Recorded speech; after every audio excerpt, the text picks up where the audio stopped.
예수님은 나의 왕, 나의 주인, 나의 생명이십니다.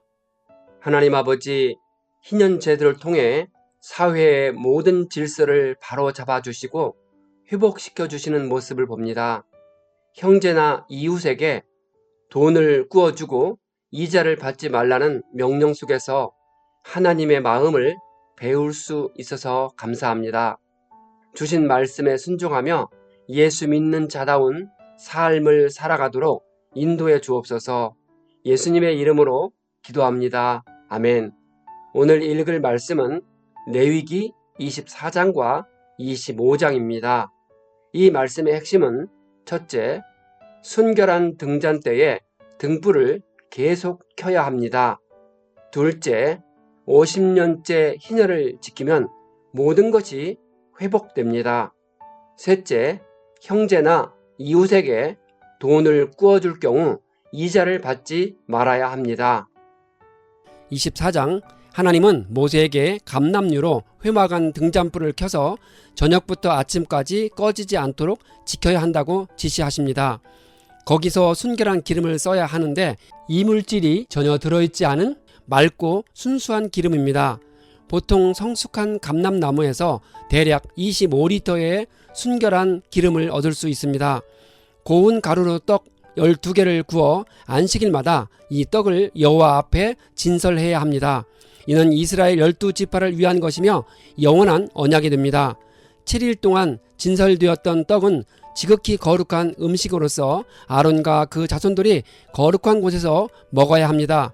이 또한 영원한 규례라고 합니다. 예수님께서 자신의 살을 먹고 피를 마시는 자는 영생을 얻을 것이라 하신 말씀이 연상됩니다. 어째서 이스라엘 여인이 이집트 남자와 결혼을 했을까요? 이스라엘 백성들이 이집트 땅에서 오랫동안 종살이할 때 이집트 남자와 결혼을 했을 것입니다. 그들 사이에서 태어난 아들이 여호와의 이름을 모독한 것입니다. 누구든지 하나님의 이름을 모독하는 자는 10계명 중 세 번째 계명을 범한 것으로 신성모독에 해당되었습니다. 저주를 들은 자들이 신성모독자의 머리에 손을 얹었는데 그 이유는 자신들의 증거가 진실된 것임을 나타냄과 동시에 자신들이 들은 바 저주의 말로 인해 오염된 죄를 신성모독자에게 전가시키기 위함입니다. 신성모독은 돌로 쳐 죽이는 가혹한 처벌을 행했습니다. 신성모독죄는 단순히 말다툼 끝에 화가 나서 불쑥 내던진 거친 말 이상입니다.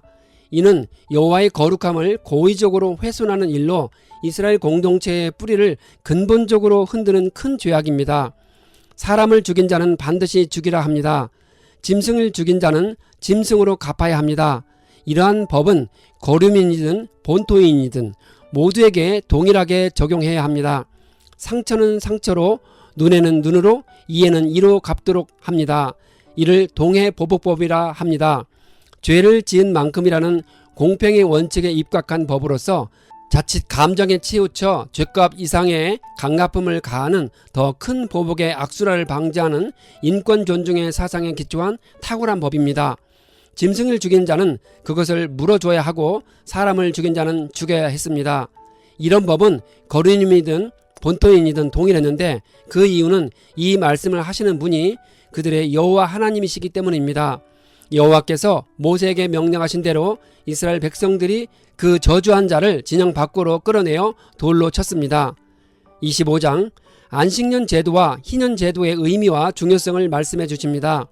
매 7일마다 안식일을 지키듯이 매 7년마다 안식년을 지켜야 합니다.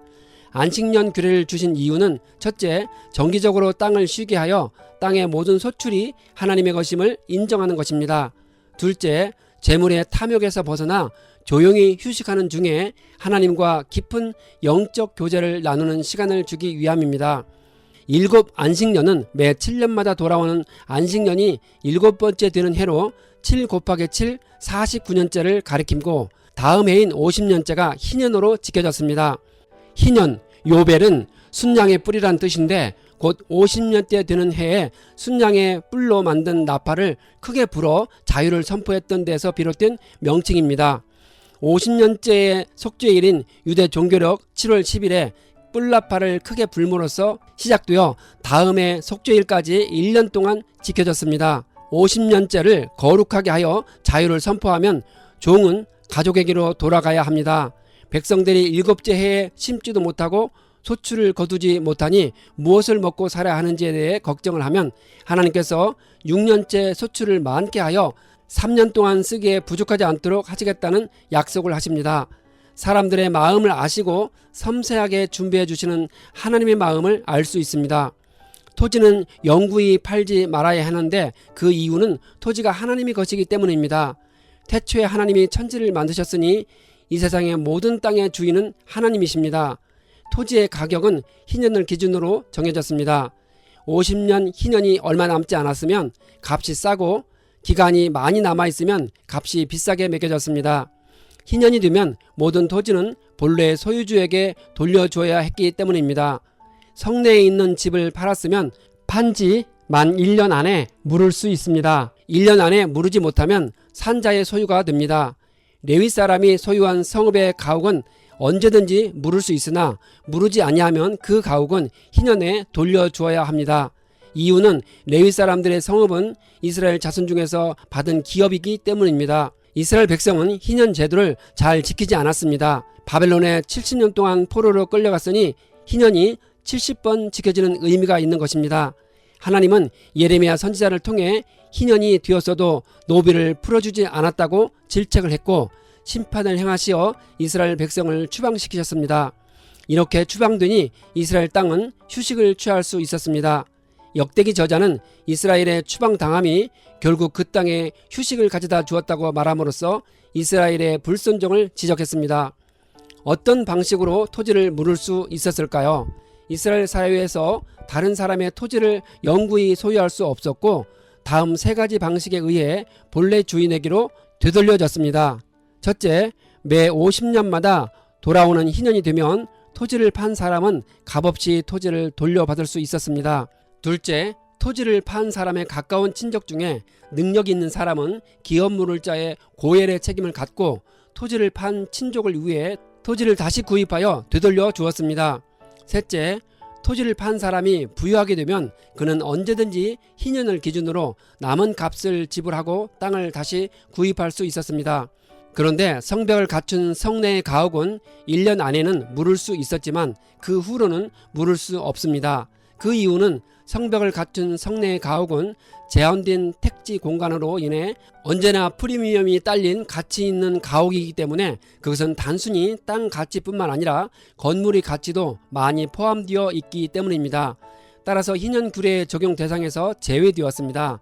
반면 성벽이 없는 촌락의 가옥은 특별한 가치가 없이 주변 전토의 부속물로 간주되었기 때문에 언제든지 물을 수 있었고 또 희년이 되면 본래 주인에게 값없이 되돌려 주었습니다. 레위 사람들의 밭은 매매 대상이 될 수 없었습니다. 하나님의 성막에서 봉사하도록 특별히 구별된 레위 지파의 사람들은 따로 기업의 땅이 주어지지 않았고 단지 거주를 위해 소규모 촌락과 그 주변의 전담만 주어졌습니다.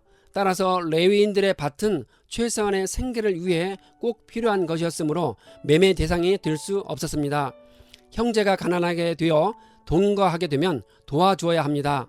그 형제에게 이자를 받지 말고 하나님을 경외하는 마음으로 같이 살아야 합니다. 돈이나 양식을 구워줄 수 있는데 그로 인해 이익을 취하면 안 됩니다. 당시 이스라엘 공동체에서 부자가 가난한 자들의 절박한 사정을 빌미로 재산 증식을 위해 이자를 받고 돈을 구워주는 일이 빈번했습니다. 이 규례에는 가난한 자를 보호하시는 하나님의 궁휼한 마음이 들어 있습니다. 오늘날에도 가난한 친족을 위해서 돈을 거저줄 수 있으면 가장 좋고 만약 구워줄 경우에는 이자를 받지 말아야 합니다. 왜 하나님은 종의 제도를 폐지하지 않으셨을까요? 분명 하나님은 인간 사회의 오랜 관습인 종의 제도를 폐지하지 않고 그 제도를 인정하는 가운데 올바른 기준을 제시해 주셨습니다. 그것은 주인된 자의 자비를 강조하는 가운데 종의 인격과 권리를 세워주는 것으로서 오늘날 고용주와 고용인 사이에도 그대로 적용될 수 있습니다. 동족 히브리 사람은 영구적으로 종을 삼을 수 없었지만 이방인은 영구적으로 종 삼을 수가 있었습니다. 이방인을 종으로 삼을 때는 2가지 경우였습니다. 첫째, 돈을 주고 종으로 사는 경우. 둘째, 전쟁 포로를 종으로 삼는 경우입니다. 이방인에게 히브리인이 종으로 팔리게 되면 어떻게 해야 할까요? 이스라엘 중에 섞여 사는 부유한 이방인에게 히브리인이 종으로 팔렸을 경우에는 영구적으로 종이 될 수 없고 다음 세 가지 조건으로 해방될 수 있습니다. 첫째, 종으로 팔린 자가 부유하게 되면 언제든지 스스로 자기 몸값을 지불하고 해방될 수 있었습니다. 둘째, 가까운 친족이 언제든지 대신 몸값을 지불하고 해방시킬 수 있었습니다. 셋째, 매 50년마다 돌아오는 희년이 되면 몸값 없이도 무조건 해방될 수 있었습니다. 몸값의 계산은 토지의 경우처럼 희년을 기준으로 합리적으로 책정되었습니다.